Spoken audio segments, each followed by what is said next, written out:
दिल्ली के अरविंद केजरीवाल सरकार ने विभागीय कामकाज को पारदर्शी और आसान बनाने के लिए एक साथ दर्जनों नियमों को समाप्त घोषित कर दिए। ये फैसला दिल्ली सरकार ने ईज ऑफ डूइंग बिजनेस के तहत लिया। इस योजना के तहत एक ही झटके में 16 विभागों के 70 नियमों को समाप्त करने की इजाजत विभागीय अधिकारियों को दी।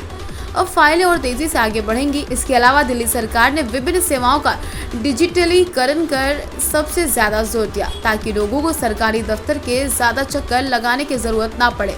ईज ऑफ डूइंग के तहत केजरीवाल सरकार ने सबसे ज्यादा जोर राजस्व और आईटी में सुधार पर दिया। राजस्व विभाग के 22 और आईटी विभाग के 20 नियमों को शून्य पर कर दिए। दिल्ली सरकार ने राजस्व विभाग में online land sale purchase deed का डिजिटलीकरण, लैंड डीड्स का पब्लिक डोमेन में डाटा प्रकाशित करने, जमीन को ऑनलाइन रिकॉर्ड ऑफ राइट्स जारी करने व अन्य नियमों से जुड़े प्रावधानों को समाप्त करने पर जोर दिया। इसी के तहत पार्टनरशिप में चलने वाली फर्मों के रजिस्ट्रेशन के लिए ऑनलाइन सिस्टम, प्रॉपर्टी रजिस्ट्रेशन से संबंधित शिकायतों को दर्ज करने के लिए स्वतंत्र शिकायत तंत्र बनाने पर जोर दिया। इसके अलावा लेबर डिपार्टमेंट 10 सुधारों को सीएम केजरीवाल ने अपनी मंजूरी दी। लेबर डिपार्टमेंट में सुधार के तहत अब दिल्ली की महिलाओं के लिए रात की पाली में काम करने पर लगे प्रतिबंध को हटा दिया गया। दिल्ली सरकार के इस फैसले से महिलाएं अब देश की राजधानी में भी रात में काम कर सकेंगी।